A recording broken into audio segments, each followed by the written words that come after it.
ఇప్పుడు బీవీఎస్ రవి గారిని మాట్లాడాల్సిందిగా కోరుకుంటున్నాం. రైటరే కాదు డైరెక్టర్ గా అతి తొందరలో మాట్లాడుతున్నారు. సాయిధరం తేజ్ తో ఒక సినిమా చేస్తున్నారు డైరెక్టర్ గా. సో ఈ ఫిల్మ్ గురించి ఇప్పుడు మాట్లాడతారు. వేదిక ముందు ఆహుతులకి, ప్రేక్షకులకి, ఆహ్వానితులకి, పాత్రికేయ మిత్రులకి అందరికీ నమస్కారం. బెక్కం వేణుగోపాల్ నా బాల్యమిత్రుడు, నాకు చాలా ఫ్రెండ్ కూడా. 20 ఏళ్ళ నుంచి మేము ఇద్దరం కలిసి ట్రావెల్ చేసాం లైఫ్లో. నేను పోసాని కృష్ణమురళి గారి దగ్గర అసిస్టెంట్గా పనిచేసే రోజుల్లో బెక్కం వేణుగోపాల్ జెమినీ ఛానల్లో పనిచేసేవాడు. అప్పటి నుంచి మా ట్రావెల్ ఉండేది. మేము స్టోరీస్ డిస్కస్ చేసేవాళ్ళం, సబ్జెక్ట్ డిస్కస్ చేసేవాళ్ళం, లైఫ్ డిస్కస్ చేసుకునేవాళ్ళం. ఎంతో రకరకాలుగా మేము ట్రావెల్ చేసాం. అలాంటి వేణు డైరెక్టర్ ప్రొడ్యూసర్ అవుతున్న టైంలో నాకు రకరకాల కథలు చెప్తూ ఉండేవాడు. నేను కొన్ని వద్దనే ఉండేవాడిని, అవి కూడా తీశాడు, కొన్ని దెబ్బతిన్నాడు. అంటే నా అదృష్టమో అతని అదృష్టమో తెలియదు, కానీ నేను బాగున్నాయని చెప్పిన ప్రతి సినిమా ఆడింది. అది నాకు టాలెంట్ అవ్వకపోవచ్చు, అదృష్టం అవ్వచ్చు. సో మేము వయసు వచ్చిన టైంలో, సినిమా రిలీజ్ టైంలో నేను అతనికి ఒక సలహా ఇచ్చాను, దిల్ రాజు గారిని కాంటాక్ట్ చేయి, దిల్ రాజు గారితో ట్రావెల్ చేయి, బాగుంటుంది, ఆయన అభిప్రాయం తీసుకుంటే. అప్పుడు కుదరలేదు తనకి. బట్ అదృష్టవశాత్తు తర్వాత సినిమా చూస్తే మామలో రాజుగారి ప్రేమ ఉండటం, ఆయన సినిమా చూడటం, ఆయన సజెషన్స్, ప్లానింగ్తో రిలీజ్ అవటం సినిమా, అది చాలా పెద్ద హిట్ అవటం, తనకు ఒక స్థానం లభించడం జరిగింది.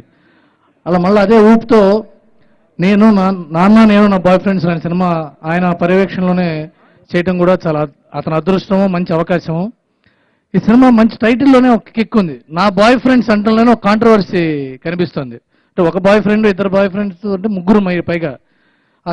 ఆ తర్వాత నేను నా బాయ్ ఫ్రెండ్స్లో ఒక ఆటోబయోగ్రఫీ కనిపిస్తుంది. నేను నా బాయ్ ఫ్రెండ్స్తో ఏమేం చేశాను అంటే 2000 సంవత్సరం నుంచి 2005 దాకా ఒకటి, 5 నుంచి 10 దాకా ఒకటి, 10 నుంచి 15 దాకా ఒకటి, అట్లాంటి ఒక ఆటోబయోగ్రఫీ లాంటిది ఒక ఫీలింగ్ అనిపిస్తుంది. నేను నా బాయ్ ఫ్రెండ్స్లో చాలా పెద్ద కథ ఉందండి.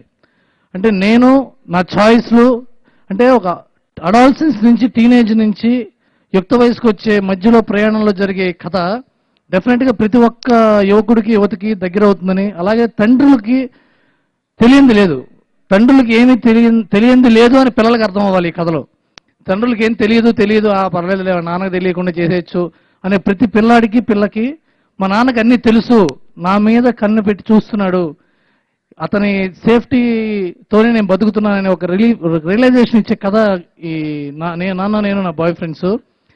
ఇంకా మిగతా చెప్తే రాజుగారు అక్కడే చెప్పారు. అండ్ అలాగే సాయికృష్ణ కథా రచయిత. నేను సాయికృష్ణ ఇద్దరం కలిసి పోసాని కృష్ణమురళి గారి దగ్గర అసిస్టెంట్గా పనిచేసేవాళ్ళం. నా సినిమా ప్రతిదానికి సాయికృష్ణ హెల్ప్ తీసుకుంటూ ఉంటాను. నేను సాయికృష్ణ బేసిక్గా మేమందరం మా రైటర్స్ గ్రూప్లో సాయికృష్ణ లాజికల్ సాయికృష్ణ అంటుంటాం. ఏ కథ చెప్పిన దీంట్లో లాజిక్ లేదా అబ్బాయి, ఇది కష్టం, ఇది తీసేయి, ఇది పక్కన పెట్టని తీసి పారేసి మనస్తత్వంతో మాట్లాడుతూ ఉంటాడు అతను.